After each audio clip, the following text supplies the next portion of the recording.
మనకి వార్ వల్ల LPG gas ఇప్పుడు మన ఇళ్లలో లేడీస్ కూడా చిన్న ఆందోళన స్టార్ట్ అయింది. ఆల్రెడీ ప్రభుత్వాలు మరి Bengaluru, Hyderabad different major cities లో పెద్ద పెద్ద రెస్టారెంట్స్ ను షట్ డౌన్ చేసుకోమంటున్నారు. హాస్టళ్లు, పీజీ హాస్టల్ కావచ్చు, ఇంకోటి హాస్టల్ మూసేస్తున్నారు. కట్టెలు పోయి ఉన్న వాళ్ళు కొంతమంది ఏ ప్రభుత్వాలు కట్టెలు పోయి పెట్టుకుంటే నీకు క్యాన్సర్ వస్తుంది, కళ్ళు పోతాయని ఇష్టం వచ్చినట్టు చెప్పి గ్యాసులన్నీ తెచ్చారు. మనకున్న వర్స్ట్ కండిషన్ ఏంది, 30% ఆఫ్ గ్యాసే మన లోకల్ ఇండియా నుంచి ప్రొడ్యూస్ చేస్తుంది. మిగతా 70% we are depending from other countries which are completely again from the Middle East, Kuwait, Qatar and different places. ఇవన్నీ రావాలంటే మళ్ళీ అక్కడి నుంచే రావాలి కదా, ఆ స్టేట్ ఆఫ్ హమాస్ ఇప్పుడు అక్కడి నుంచే రావాలి మనకు. అది రావడంలా వాడు వదిలితే బాంబు వేస్తాడని భయము. అక్కడ ప్రొడక్షన్ చేసేటోళ్ళు లేరు. నిన్న జాయింట్ కలెక్టర్ గారు చెప్పారు మీరు ఆందోళన పడద్దని. డెఫినెట్ గా ప్రభుత్వం తరఫున ఆయన ఇచ్చింది మేము స్వాగతిస్తున్నాం. కానీ అది ప్రభుత్వాన్ని మించి దాటిపోయిన ఇష్యూ. ఎందుకంటే వేరే దేశాల వార్ వల్ల జరుగుతుంది కదా, మనకుండే 30% ప్రొడక్షన్, మిగతా 70% మనం వేరే చోటు నుంచి డిపెండెన్స్ ఉన్నాం. ఖచ్చితంగా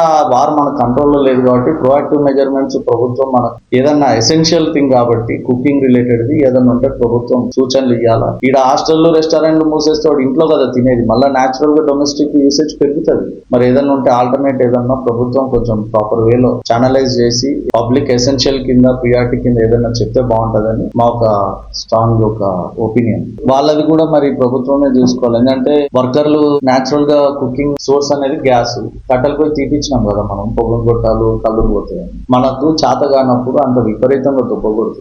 మన దగ్గర 100% మనం గాన అవైలబిలిటీ ఉంటే స్టాక్ లేదు 2-3 days, అన్ని కలిపితే 15 days కూడా ఉండదు. పెట్రోల్ చూస్తే 2.5 నెలలే మనకు స్టాక్ ఉండేది. వేరాజ్ in different countries they maintain a strategic stock at least for 3 to 4 months. మనకు అది కూడా ఒక ఛాలెంజే. మరి గ్యాస్ ఇట్లుంది, ఇప్పుడు ఎంప్లాయీస్ కూడా డెఫినెట్ గా ఎఫెక్ట్ అవుతారు. వాళ్ళే కదా స్విగ్గీ వాళ్ళు కూడా ఎఫెక్ట్ అవుతారు కదా, గిగ్ వర్కర్స్ ఎఫెక్ట్ అవుతారు, వీళ్ళు వర్క్ ఎఫెక్ట్ అవుతారు. పిల్లలు ఎవరైనా చదువుకోవడానికి ఇక్కడికి వచ్చి హాస్టల్లో ఉండి ఉంటారు, వాళ్ళకు లేకపోతే మన ఇంటికి పోతారు, చదువు డిస్టర్బ్ అవుతుంది, ఎగ్జామ్ ప్రిపరేషన్ డిస్టర్బ్ అవుతుంది, వాని లైఫ్ లో ఒక థాట్ తో ఒక ప్యాషనేట్ గా ఫోకస్ చేస్తుంటాడు, ఆ థాట్ మొత్తం డిస్టర్బ్ అవుతుంది. అంటే ఒక్కదానికోటి ఇంటర్లింక్, ఎక్కడో మనకు సంబంధం లేని ఇష్యూ దీని వల్ల. బట్ ఏదైనా ప్రభుత్వం కూడా ఏం చేయలేదు కానీ, బట్ ప్రభుత్వం కొన్ని ఎసెన్షియల్ గూడ్స్ కాబట్టి ఇది ఇంపార్టెంట్, మోర్ దాన్ ఎసెన్షియల్. ఇదే మీ కుకింగ్ అనేది మనకి ఇంపార్టెంట్ కదా. ప్రభుత్వం కొన్ని ప్రాపర్ గైడెన్స్ ప్రజలు ఏమన్నా ఇస్తే బాగుంటది. అంటే కుకింగ్ ప్యాటర్న్ కానీ ఇంకొకటి కానీ ఆల్టర్నేట్ ఏదన్నా ఉందని. మరి ఇట్లాంటి హోటల్ సిబ్బంది వాళ్ళకు ఎప్పుడన్నా ఒకరో నెల ఏదన్నా హోటల్ చూసుకుంటారు, మరి మిగతా రోజులు వాళ్ళకి ఇవ్వాల్సిన ఎంప్లాయ్మెంట్ రిలేటెడ్